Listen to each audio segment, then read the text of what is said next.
ጤና ይስጥልን ከሐረሪ ዲጂታል ዜና ትንታኔን ይዘን ቀርበናል።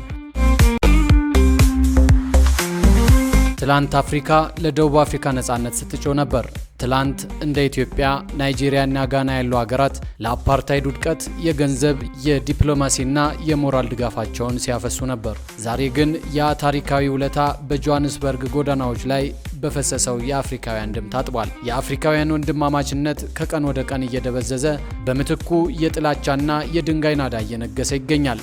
የቀስተ ደመናው ሀገር ደቡብ አፍሪካ ዛሬ ለወንድሞቿ ሲኦል ሆናለች ወይስ ይህ በጥቁር አፍሪካውያን መካከል የተተከለ አደገኛ የፖለቲካ ሴራ ነው? በዛሬው ዳሰሳችን የዚህን አሳዛኝ እውነት ስረ መሰረት እንፈትሻለን። በዝግጅታችን በደቡብ አፍሪካ የተንሰራፋው ጥላቻን መሰረት ያደረገ ጥቃት ወይም ዜኖፎቢያ ይሉታል ታሪክ እውነታና አሳዛኙ አዙሪት በጥልቀት እንዳስሳለን። አብራችሁን ቆዩ።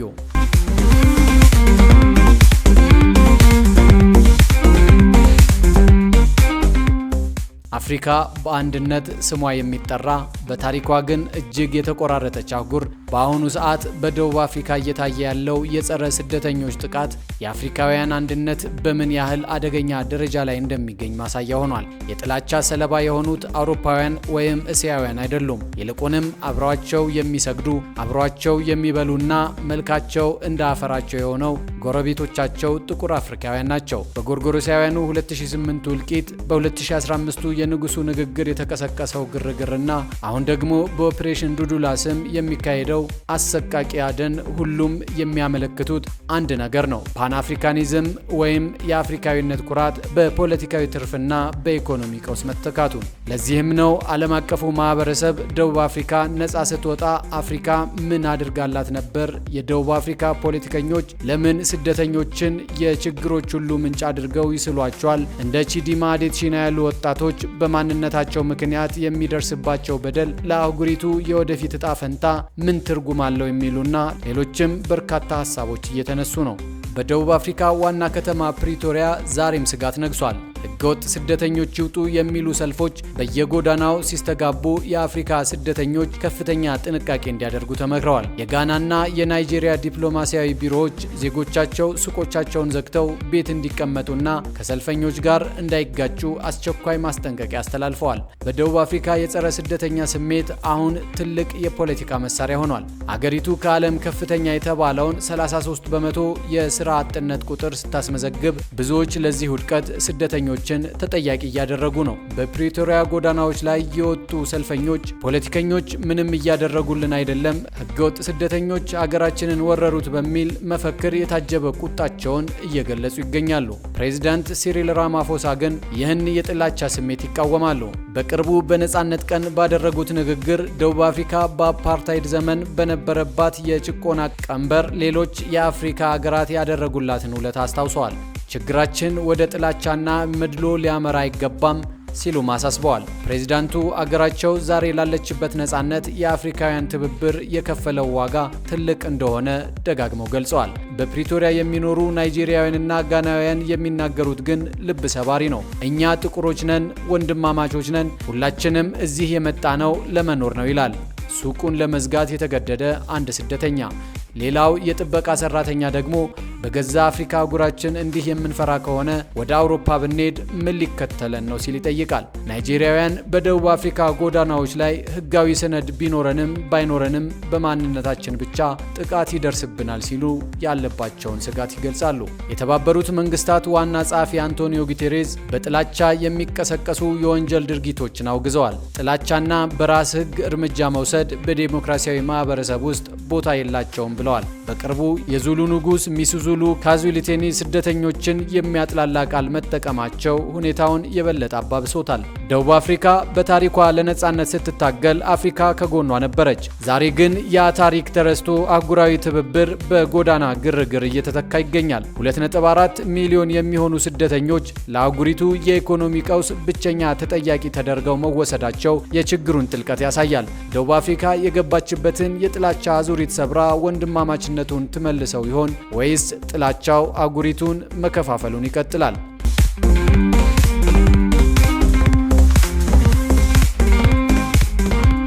በደቡብ አፍሪካ እየተከሰተ ያለው የስደተኞች ጥቃት የአፍሪካን አህጉር ብቻ ሳይሆን ዓለም አቀፍ ማህበረሰብን በከፍተኛ ሁኔታ እያሳሰበ ይገኛል። በጆሃንስበርግና በኬፕ ታውን ጎዳናዎች ላይ በሚታየው የጥቃት ማዕበል አፍሪካውያን ስደተኞችና ንብረታቸው በጠላትነት ተፈርጀዋል። መጥረቢያዎችና ጦሮችን የታጠቁ ቡድኖች ስደተኞች የአገሪቱን የሥራ ዕድል እየነጠቁ ነው በሚል በሰው ሕይወት ላይ አደጋ እየጋረጡ ይገኛሉ። የአፓርታይድ ዘመን ማብቂያ ላይ የኤኤንሲ መሪዎች በዚምባብዌ፣ በታንዛኒያ፣ በጋናና በኢትዮጵያ ተጠልለው ነበር የነጻነት ትግላቸውን ሲመሩ የነበሩት። ያኔ እነዚህ ጎረቤት ሀገራት ለደቡብ አፍሪካውያን የነጻነት በር ነበሩ። ዛሬ ግን ስልጣን ላይ ያለው ፓርቲ እነዚህን ታሪካዊ እሴቶች ከስደት ጋር ከተያያዘው የውስጥ ግፊት ጋር ለማጣጣም እየተቸገረ ነው። እንደ አውሮፓውያኑ የዘመን አቆጣጠር 2022 መረጃዎች ደቡብ አፍሪካ ውስጥ 2.4 ሚሊዮን የውጭ ሀገር ዜጎች ይኖራሉ። ይህም ከሀገሪቱ ጠቅላላ ሕዝብ አንጻር ወደ 4 በመቶ የሚጠጋ ነው። ይሁን እንጂ በአብዛኛው የፖለቲካ ንግግሮች ውስጥ ስደተኞች የወንጀል ምንጭ፣ የሥራ ዕድል ነጠቃና የሕዝብ አገልግሎት መስተጓጎል ዋና ተጠያቂ ተደርገው ይቀርባሉ።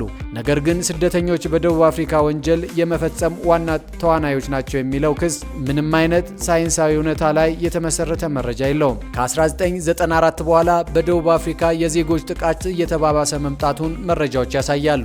በተለይ እንደ አውሮፓውያን አቆጣጠር 2008 በተቀሰቀሰው የጥቃት ማዕበል 62 ሰዎች ሲሞቱ 100,000 ሰዎች ደግሞ ከቤታቸው ተፈናቅለዋል። በ2015 ደግሞ ሌላ ተመሳሳይ የጥቃት ማዕበል ተከስቶ ነበር። እነዚህ ጥቃቶች በየጊዜው የሚያገረሹት እንደ ኦፕሬሽን ዱዱላ ባሉ እንቅስቃሴዎችና በፖለቲከኞች አነሳሽነት መሆኑ እጅግ አሳሳቢ ነው። የጥቃት አድራሾቹ ለሥራ አጥነት ወይም ለድህነት መፍትሄ ከመፈለግ ይልቅ በቀላሉ ሊበደሉ በሚችሉ ስደተኞች ላይ ቁጣቸውን መወጣት የተለመደ ሆኗል። እንደ ናይጄሪያ፣ ጋናና ዚምባብዌ ያሉ ሀገራት ከፍተኛ የዜጎች ቁጥር በደቡብ አፍሪካ ስላላቸው ይህ ጥቃት የዲፕሎማሲ ግንኙነታቸውን እየፈተነው ነው። የጋና መንግስት የደቡብ አፍሪካ ዲፕሎማቶችን በመጥራት ጥቃቱን አጥብቆ አውግዟል።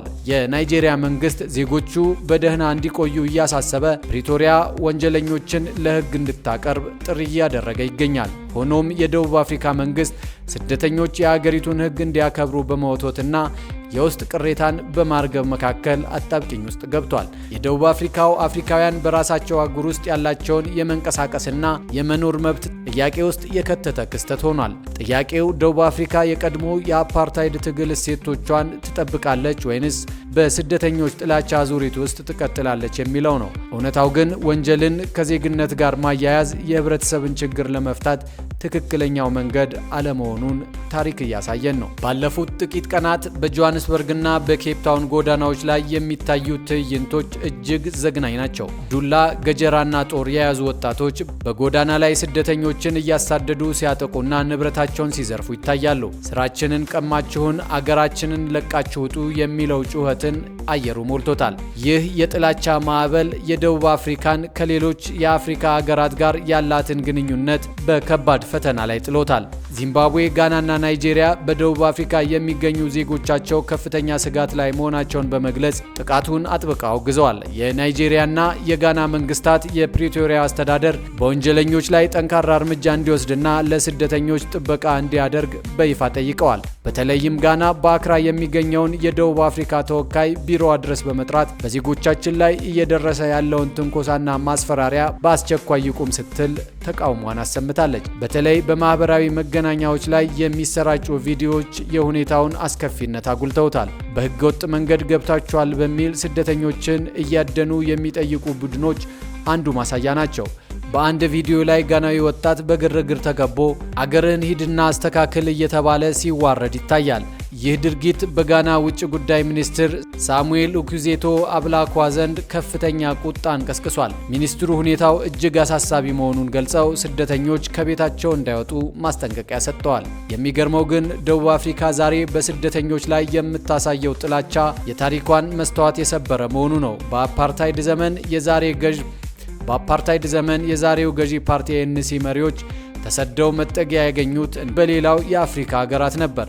የታላቁ ክዋሜ ንክሩማ ሀገር ጋና የአፍሪካ አንድነት ምሰሶ ሆና ደቡብ አፍሪካን ከጭቆና ነፃ ለማውጣት ዋጋ ከፍላለች። ዛሬ ግን ያ የትላንት ውለታ ተረስቶ የአፍሪካውያን ወንድማማችነት በጥላቻ እየተተካ ይገኛል። ፕሬዚዳንት ሲሪል ራማፎሳ ጥቃቱን ቢያወግዙም ስደተኞችም የአገሪቱን ሕግ እንዲያከብሩ መልእክት አስተላልፈዋል። እኛ አፓርታይድንና ቅኝ ግዛትን ያሸነፍነው በዓለም አቀፍ ትብብር ነው። ስለዚህ የሰብአዊ መብት እሴቶችን የማክበር ግዴታ አለብን ብለዋል። ይሁን እንጂ በመሬት ላይ ያለው እውነታ ከንግግር ባለፈ የብዙዎችን ሕይወት አደጋ ላይ እንደጣለ ቀጥሏል። ደቡብ አፍሪካ በአሁኑ ወቅት የውስጥ የሥራ አጥነት፣ የወንጀል መጨመርና የአገልግሎት አቅርቦት እጥረት ችግር አሉባት። ሆኖም ለእነዚህ ችግሮች ስደተኞችን እንደ ብቸኛ መንስኤ ማድረግና ማጥቃት መፍትሄ ይሆን? የአፍሪካ አንድነትስ በዚህ የጥላቻ ማዕበል ውስጥ ምን ሊሆን ይችላል? ጉዳዩ አሁንም መላውን አህጉር እያነጋገረ ይገኛል።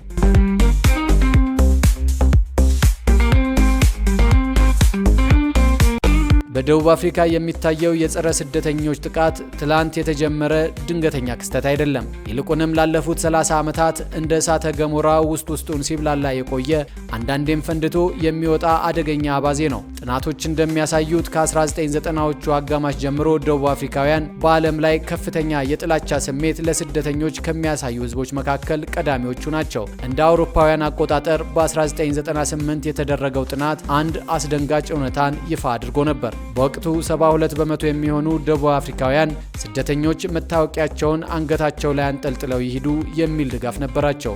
66 በመቶዎቹ ደግሞ የሀገሪቱ የድንበር አጥር በኤሌክትሪክ የታጠረ ይሁን የሚል አቋም ነበራቸው። ይህ ጥላቻ በጥቁሮችም ሆነ በነጮች ዘንድ እኩል የሚጋራ ሲሆን በተለይ ከመካከለኛውና ከምዕራብ አፍሪካ የመጡ ስደተኞች የዚህ ዕለት ተዕለት መድሎ ቀዳሚ ሰለባዎች ናቸው። ይህ በውስጥ የታመቀ ጥላቻ ግንቦት 11 ቀን 2008 ዓ.ም እንደ አውሮፓውያን አቆጣጠር በአሌክሳንድራ መንደር ፈነዳ።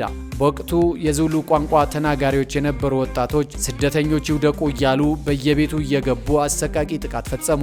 የሚገርመው ወንጀለኞቹ ስደተኛ መሆን አለመሆን ለመለየት የሚጠቀሙበት መንገድ ነበር። አንድን ሰው አስቆመው ክርን የሚለውን የዙሉ ቋንቋ ቃል እንዲናገር ይጠይቁታል። ቃሉን መናገር ያልቻለ ሁሉ ስደተኛ ነው ተብሎ በዱላና በገጀራ ይደበደባል።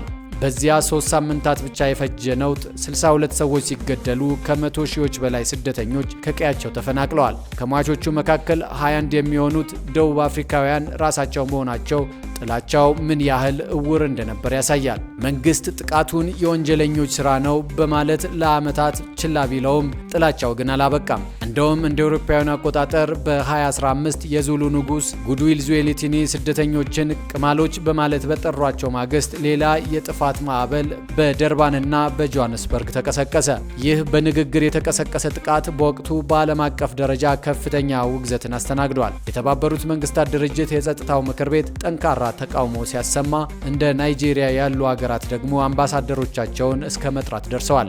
ዛሬም ድረስ በየመንደሩ የሚታዩት ጥቃቶች የዚህ የቆየ ታሪክ ቀጣይ ክፍሎች ናቸው። ከ2008 እስከ 2015 ባለው ጊዜ ውስጥ ብቻ ከ350 በላይ ስደተኞች በማንነታቸው ምክንያት ተገድለዋል። ደቡብ አፍሪካ ዛሬ የገጠማት ፈተና የጥቂት ወንጀለኞች ጉዳይ ብቻ ሳይሆን ለብዙ ዓመታት በህዝቡ ልብ ውስጥ የሰረጸን የባዕድ ጥላቻ እንዴት መንቀል ይቻላል የሚለው ጥያቄ ነው። ብዙዎች የ1994ቱን የደቡብ አፍሪካ ነጻነትና የአፓርታይድ ማክተም ለአፍሪካውያን ሁሉ አዲስ የብርሃን ዘመን ይመስላቸው ነበር። ነገር ግን እውነታው ሌላ ሆነ። የሚገርመው ደቡብ አፍሪካ ወደ ዴሞክራሲ ከተሻገረች በኋላ በስደተኞች ላይ የሚሰነዘረው ጥቃትና ጥላቻ ከመቀነስ ይልቅ በከፍተኛ ሁኔታ ጨምሯል። ዛሬ የምናየው ነውጥ የዘመናት የታመቀ ጥላቻ ውጤት ገና በ1980ዎቹና 90ዎቹ አጋማሽ ከሞዛምቢክና ከኮንጎ የተሰደዱ አፍሪካውያን በደቡብ አፍሪካ ጥቁር መኖሪያዎች ውስጥ መድሎ ይደርስባቸው ነበር። በ1995 ቡየሌ ካያ ወደ ቤት ተመለስ የሚል ዘመቻ በአሌክሳንድራ መንደር ተጀምሮ ስደተኞችን የማደንና ለፖሊስ አሳልፎ የመስጠት ተግባር ተከናውኗል። በ1998 ደግሞ 3 ስደተኞች ከሚጓዝ ባቡር ላይ ተወርውረው ተገድለዋል። ምክንያቱ ደግሞ ያው ነው። ስራችንን ቀማችሁን፣ በሽታ አመጣችሁብን የሚል መሰረት የሌለው ክስ። የሚቀጥለው እውነት ግን የበለጠ ያስደነግጣል። በ2004 የተደረገ ጥናት እንደሚያሳየው 87 በመቶ የሚሆኑት የደቡብ አፍሪካ ፖሊሶች ያለ ሰነድ የሚኖሩ ስደተኞች ሁሉ ወንጀለኞች ናቸው ብለው ያምናሉ። ይህ አመለካከት ፖሊሶች ስደተኞችን እንዲዘርፉ፣ እንዲያሰቃዩና ጥበቃ እንዲያሳጧቸው በር ከፍቶላቸዋል። የቡሩንዲና የሶማሊያ ስደተኞች ፖሊስ ሊጠብቀን ሲገባ እሱ ራሱ ይዘርፈናል ሲሉ ለዓመታት አቤት ቢሉም ሰሚ አላገኙም። በ2018 የተደረገው የፒው ሪሰርች ጥናት እንደሚያሳየው 62 በመቶ የሚሆኑት ደቡብ አፍሪካውያን ስደተኞችን እንደ ማህበረሰብ ሸክም ያያሉ። 61 በመቶዎቹ ደግሞ በአገሪቱ ለሚፈጸመው ወንጀል ተጠያቂዎቹ ስደተኞች ናቸው ብለው ያምናሉ። ይሁን እንጂ ይህ አመለካከት በምንም አይነት ሳይንሳዊ መረጃ የማይደገፍና በፖለቲከኞች የሚነገር የሐሰት ፕሮፓጋንዳ መሆኑን የዘርፉ ተመራማሪዎች ያረጋግጣሉ። ለአብነት በ2008 62 ሰዎች ተገደሉ፣ በሺዎች የሚቆጠሩት ተፈናቀሉ። በ2015 አዲስ የጥፋት ማዕበል ተቀሰቀሰና ብዙ አገራት ዜጎቻቸውን በግዳጅ እስከ ማስወጣት ደረሱ። በ2019 በደቡብ አፍሪካ የሚኖሩ ስደተኞች ቁጥር 4 ሚሊዮን ቢደርስም ጥቃቱ ግን ከቁጥሩ በላይ የሆነ መጥቷል። ደቡብ አፍሪካ በአህጉሪቱ ከፍተኛውን ስደተኛ የምትቀበል አገር ብትሆንም ለወንድሞቿ አፍሪካውያን የሲኦል ደጅ እንደሆነችባቸው ነው። ይህ ከዘር ይልቅ በዜግነት ላይ ያተኮረ አዲሱ የጥላቻ አይነት የአፍሪካን አንድነት አደጋ ላይ ጥሎታል። ጥያቄው ግን ደቡብ አፍሪካ የትላንት ውለታዋን የምትረሳው እስከ መቼ ነው የሚል ሆኗል።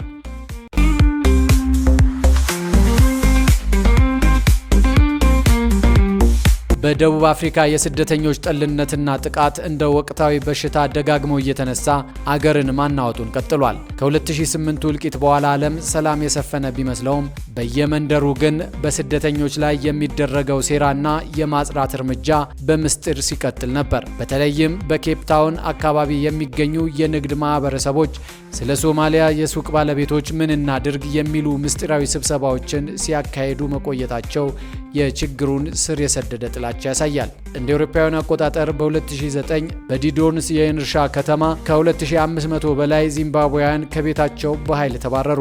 ምንም እንኳን ግድያ ባይፈጸምም ንብረታቸው ተዘርፏል፣ ቤታቸውም ወድሟል። የጥቃት የተቀነባበረው በፖለቲከኞችና በደላላዎች እንደነበር ጥናቶች ይጠቁማሉ። ምክንያቱም ስደተኞችን በማስወጣት የራሳቸውን የንግድና የጥቅም ፍላጎት ለማሳካት ስለፈለጉ ነው። ይህ የሚያሳየው ጥቃቱ የሥራ አጥነት ውጤት ብቻ ሳይሆን ስልታዊ በሆነ መንገድ የሚቀነባበር ጭካኔ መሆኑ ነው። በ2013 ዓለምን ያስደነገጠ አንድ ቪዲዮ በማህበራዊ ሚዲያ ተሰራጨ። የ25 ዓመቱ አብዲ ናሲር የተባለ ሶማሊያዊ ወጣት በድንጋይ ተወግሮ ሲገደል የሚያሳይ ምስል ነበር። ይህን ተከትሎ በኬፕ ታውን፣ በለንደንና በሚኒያፖሊስ የሚገኙ ሶማሊያውያን ታላቅ የተቃውሞ ሰልፍ አደረጉ። የሶማሊያ መንግስት ዜጎቹን ለመታደግ ከፍተኛ የዲፕሎማሲ ግፊት ቢያደርግም በ2014 እና በ2015 ግድያውና የሱቆች ዘረፋ ቀጥሎ ነበር። ሁኔታው እጅግ አስከፊ ከመሆኑ የተነሳ የሶማሊያ መንግስት ዜጎቹን ከሀገሪቱ ለማስወጣት እስከ መገደድ ደርሷል። በ2015 የጸረ ስደተኞች ጥቃቱ በአዲስ መልክ ሀገሪቱን አጥለቅልቋታል። የዙሉ ንጉስ ስደተኞች ወደ ሀገራቸው ይሂዱ ማለታቸው ለጥቃቱ እንደ ነዳጅ ሆኖ አገልግሏል። በዚህም ሳቢያ በመቶዎች የሚቆጠሩ ስደተኞች በፖሊስ ጣቢያዎች ተጠልለው ለማደር ተገደዱ። በወቅቱ የሰንዴ ታይምስ ፎቶግራፍ አንሺ ያነሳው ምስል ዓለምን አሳዝኗል። ኢማኑኤል ሲቶሌ የተባለ ሞዛምቢካዊ በጠራራ ፀሐይ በአሌክሳንድራ መንደር ሲገደል የሚያሳየው ፎቶግራፍ ደቡብ አፍሪካን ዳግም ለፍርድ አቅርቧታል። ምንም እንኳን መንግስት ግድያው ከጥላቻ ጋር አይገናኝም ቢልም ሁኔታው ግን ከቁጥጥሩ ውጭ መሆኑን በማመን ለመጀመሪያ ጊዜ ሰራዊቱን ወደ መንደሮቹ ለማሰማራት ተገዶ ነበር። ዛሬ ደቡብ አፍሪካ ራሷን እንደ ምሽግ እየገነባች ነው። ስደተኞችን እንደ ሽብርተኛና እንደ ወንጀለኛ የመፈረጃ አዝማሚያ በመንግስት ባለስልጣናት ንግግር ውስጥ በግልጽ ይታያል። ስደተኞች የደህንነት ስጋት ናቸው የሚለው የተሳሳተ ትርክት በየመንደሩ ለሚፈጸመው ዘረፋና ግድያ እንደ ህጋዊ ሽፋን እያገለገለ ይገኛል። ሁላችንም አፍሪካውያንን የሚለው መፈክር በጎዳናዎች ላይ ቢሰማም በድርጊት ግን አሁንም የአፍሪካውያን ደም በደቡብ አፍሪካ ጎዳናዎች ላይ እየፈሰሰ ነው። በደቡብ አፍሪካ የጸረ ስደተኞች ጥቃት ሰንሰለት አልበጠስ ብሏል። እንደ አውሮፓውያን አቆጣጠር በጥቅምት 2015 በግራም ሃምስታውን የታየው ነውጥ የዚሁ ሰንሰለት አንዱ አካል ነበር። በወቅቱ ከ500 በላይ ስደተኞች ሲፈናቀሉ ከ300 በላይ ሱቆችና ቤቶች ወድመዋል። ይህ ጥቃት ግን ከሌሎች ለየት የሚያደርገው አንድ ነገር ነበረው። ጥቃቱ በተለይ ሙስሊም ስደተኞችን ኢላማ ያደረገ መሆኑ ነበር። በዚህ ግርግር መሃል የፖሊስና የከተማዋ መሪዎች ሚና እጅግ አሳሳቢ ነበር። የከተማዋ አስተዳደር ስብሰባ ሲያደርግ ፖሊስ አልተገኘም። ይባስ ብሎም አንዳንድ የከተማው አማካሪዎች ለስደተኞች ሱቅ መፍቀድ የለብንም በሚል ጥላቻውን ህጋዊ ሽፋን ሰጡት። ፖሊሶች ዘረፋውን በቸልተኝነት ይመለከቱ፣ አንዳንዶቹም በዘረፋው ይሳተፉ ነበር። እንዲያውም ፖሊስ ዘረፋ የሚፈቅድበትና የማይፈቅድበት ቀጠና በመለየት በድሆች መንደር ውስጥ የሚፈጸመውን ወንጀል ችላ ብሎታል። ጥላቻው እየሰፋ ሄዶ በ2017 በፕሪቶሪያ ስደተኞች ስራችንን ቀሙን፣ ናይጄሪያውያን ትዕቢተኞች ናቸው የሚሉ ሰልፎች በይፋ ተካሄዱ። በ2019 ደግሞ በደርባን ከተማ በተቀሰቀሰ ጥቃት የ3 ሰዎች ሕይወት ጠፋ። ለዚህ ደግሞ ብዙዎች ፕሬዝዳንት ሲሪል ራማፎሳን ተጠያቂ ያደርጋሉ። ፕሬዝዳንቱ በምርጫ ቅስቀሳቸው ወቅት ህገወጥ ስደተኞችን እንቆጣጠራለን ብለው የተናገሩት ንግግር በጥላቻ ለተሞሉ ቡድኖች እንደ ማበረታቻ ሆኗቸዋል። ደቡብ አፍሪካ ዛሬም በሐሰት ወሬዎችና በፖለቲካ ሴራዎች የምትታመስ ሀገር ሆናለች። ስደተኞች ለሁሉም የአገሪቱ ችግሮች እንደ መፍቻ ቁልፍ እየተደረጉ ነው። ፖሊስ ወንጀልን ከመከላከል ይልቅ ወንጀለኞችን ሲተባበር፣ ፖለቲከኞች ደግሞ ለምርጫ ድምፅ ሲሉ ጥላቻን ሲሰብኩ ታይተዋል። በደቡብ አፍሪካ የጸረ ስደተኞች ጥቃት አሁንም ከጎዳና ግርግር አልፎ ወደ ፖለቲካዊ ንቅናቄ እንዲሁም ወደ ውበት ውድድር መድረኮች ተሸጋግሯል። እንደ አውሮፓውያኑ አቆጣጠር በ2019 በጆሃንስበርግ አንድ የታክሲ ሹፌር መገደሉ ተከትሎ በተነሳው ረብሻ የናይጄሪያውያን ሱቆች ወድመዋል። ሁኔታው እጅግ አስከፊ ከመሆኑ የተነሳ ናይጄሪያ ዜጎቿን በነጻ በረራ ወደ ሀገራቸው ለመመለስ ተገዳለች። ስደተኞችም ደቡብ አፍሪካ ሰላም ካልሆነች ወደ ሌላ ሶስተኛ ሀገር አዛውሩን በማለት በኬፕ ታውን ሰልፍ ወጥተዋል። ከ2022 ጀምሮ ደግሞ ኦፕሬሽን ዱዱላ የተባለ ንቅናቄ በይፋ ተከሰተ። ዱዱላ በዙሉ ቋንቋ ገፍትሮ ማስወጣት ማለት ነው። ይህ ቡድን በሶዌቶና በአሌክሳንድራ መንደሮች እየተንቀሳቀሰ ስደተኞችን በኃይል ማባረርን ስራዬ ብሎታል። ስደተኞች ለወንጀልና ለእጽ ዝውውር ተጠያቂ ናቸው የሚል መፈክር ቢያነግቡም ጥቃታቸው ግን የሚያነጣጥረው በሌሎች ጥቁር አፍሪካውያን ላይ ብቻ መሆኑ ዘረኝነታቸውን አረጋግጦታል። ይህ የጥላቻ ስሜት በ2024ቱ የሚስ ደቡብ አፍሪካ ውድድር ላይም ታይቷል። ቺዲማ አዴትሺና የተባለችው ተወዳዳሪ አባቷ ናይጄሪያዊ በመሆኑ ብቻ በማህበራዊ መገናኛዎች ላይ ከፍተኛ ትንኮሳና ስድብ ደርሶባታል። የሀገሪቱ የስፖርትና ባህል ሚኒስትር ጌተን ማኬንዚ ሳይቀሩ የናይጄሪያ ስም ያላት ልጅ ደቡብ አፍሪካን ልትወክል አትችልም በማለት ጥላቻውን አቀጣጥለውታል። ቺዲማ ለደህንነቷ በመስጋቷ ከውድድሩ ራሷን ለማግለል ተገዳለች። ይህም ደቡብ አፍሪካ ለስደተኞች ብቻ ሳይሆን ለልጆቿም ጭካኔ የተሞላባት አገር እየሆነች መምጣቷን አሳይቷል። ጥላቻው በባለስልጣናት ንግግርም ይደገፋል። ለምሳሌ የሚኒስትር ሌንዲዌ ዙሉ ንግግር ተጠቃሽ ነው። ስደተኞች የንግድ ምስጢራቸውን ለደቡብ አፍሪካውያን ካላካፈሉ በሰላም መኖር አንችልም ማለታቸው ለጥቃቱ ሌላ ምክንያት ሆኗል። ይሁን እንጂ ጥናቶች እንደሚያሳዩት ስደተኞች የሚሳካላቸው ጠንክረው በመስራታቸው እንጂ ሌላ ተአምር ኖሯቸው አይደለም። የሐሰት ወሬዎችና ፖለቲከኞች ለድምፅ ሲሉ የሚያናፍሱት ጥላቻ አገሪቱን ወደ ጨለማነት እየመራት ይገኛል። ደቡብ አፍሪካ ዛሬ በዓለም አቀፍ ደረጃ ለስደተኞች ጨካኝ ሀገር የሚል መጥፎ ዝናን አትርፋለች። የተባበሩት መንግስታት ዋና ጸሐፊ አንቶኒዮ ጉቴሬዝ ጥቃትና ጥላቻ በዲሞክራሲያዊ ማህበረሰብ ውስጥ ቦታ የላቸውም ሲሉ አስጠንቅቀዋል። ደቡብ አፍሪካ በትላንትናው የአፓርታይድ ትግል ወቅት መላው አፍሪካ ከጎኗ እንደቆመ መዘንጋቷ የታሪክ መራራ እውነት እየሆነ መጥቷል። ዛሬም ድረስ ጥያቄው እንደቀጠለ ነው። ደቡብ አፍሪካ ጥላቻን ገፍትራ አፍሪካዊ አንድነቷን መመለስ ትችል ይሆን? አድማጮቻችን፣ የደቡብ አፍሪካውን ጥቃት በተመለከተ ያዘጋጀነውን መሰናዶ በዚሁ አበቃን። ስላዳመጣችሁን እናመሰግናለን።